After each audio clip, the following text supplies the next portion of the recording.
for news that's short, sharp and Are shrewd. you talking about the podcast or me? Both. Backhanded compliment. This is Up Late with Ben Harvey.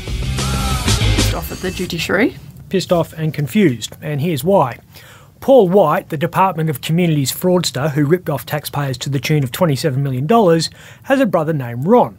Ron has just been sentenced for his part in a long-running scam where Paul authorised his department to pay people for services which were never provided, the money then being used by Paul to buy racehorses and flashy houses like this one. Turns out that Ron was the guy that helped him get that house. In 2013, Ron knowingly created a false invoice for $3 million. Okay, I'm listening. Let me get a pen. Knowingly watched the money drop into his bank account. The drop will be made tonight. Knowingly funneled the money to his brother. I'm gonna get you the money. I'm gonna make sure you get the money and we can spend it together. And knowingly kept $131,000 for himself. You want any files with that? Guess how much jail time Ron is knowingly doing right now? Go on. 0 days. Cognitive distortion. Better than that, Ron's lawyer convinced the judge that Ron had been bullied by his brother. Ron played Mufasa to Paul's Scar. Being bullied by your brother, even when you're a man in your 50s, is an excuse for committing a major financial crime. You had the independence you asked for. Okay. Apparently a doctor provided evidence of Ron's emotional manipulation. Oh, and his lawyer made the point that Ron had paid back the $131,000. Was that after? After he was busted? F***ing oath it was after he was busted. All the contrition in the world when the fraud squad got him. I've seen the error of my ways. Truly, I will repent. 13 months suspended sentence. They're all the rage at the moment. Suspended sentences, yeah. Clayton's justice. Troy Buswell just got one for domestic violence. An 8.5-month jail term suspended for 12 months. That sounds like... A total load of shit, it is. If Troy doesn't do anything wrong for the next year, he doesn't go to jail, even though the judge didn't buy his excuse about how he was drunk when he kicked his wife, and also it was dark, so he didn't really know what was happening. 8.5 months is 4.5 months less than Ron White.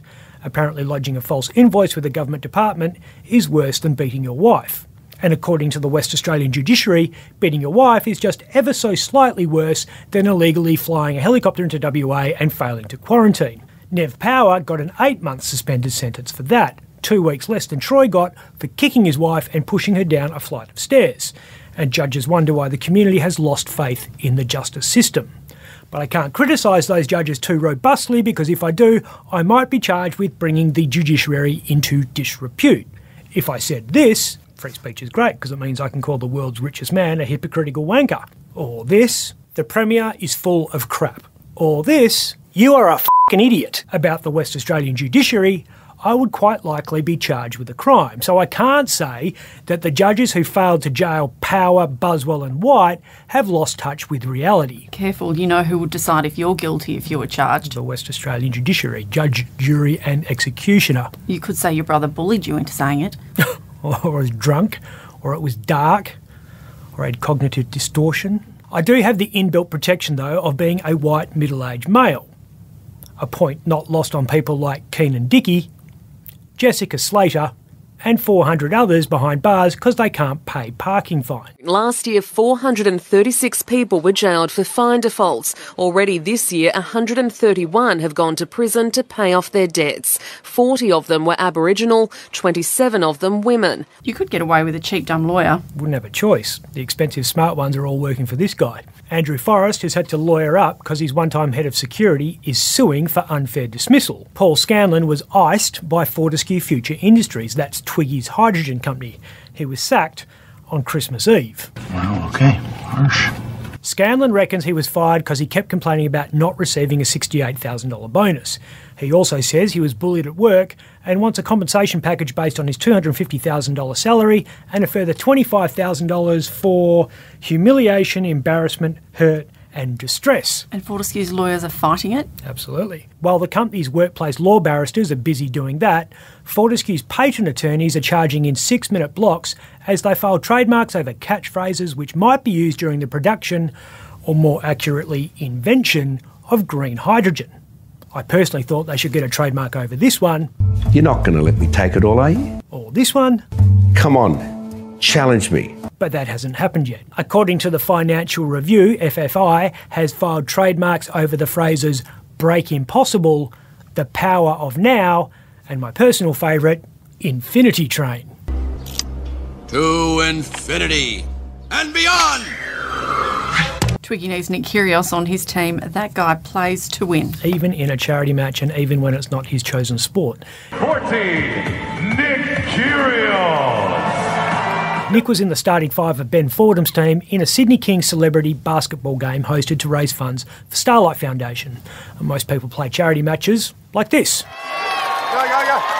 Yeah. There it is. Teamwork making the dream work. But most people aren't Nick Kyrgios. Nick Kyrgios has all the points. Even when he's playing for funsies, Kyrgios is a total cockhead. The premiere against Nick. Ooh, cross between the legs. Pull up.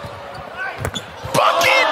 That's good. Giving absolutely no freebies, even though, unlike most of the other players, he's a professional athlete. NBL Hall of Famer Steve Carfino called him out, saying, What a jerk. Oh, my goodness. You know, that's the premier right there. Have some respect.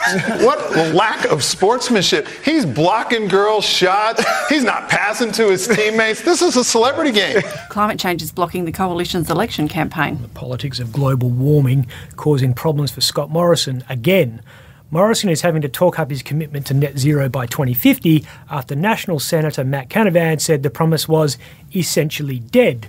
And as ScoMo is doing that, the ABC's Chaser team continued their rich history of disrupting elections. Are you committed to action against climate change?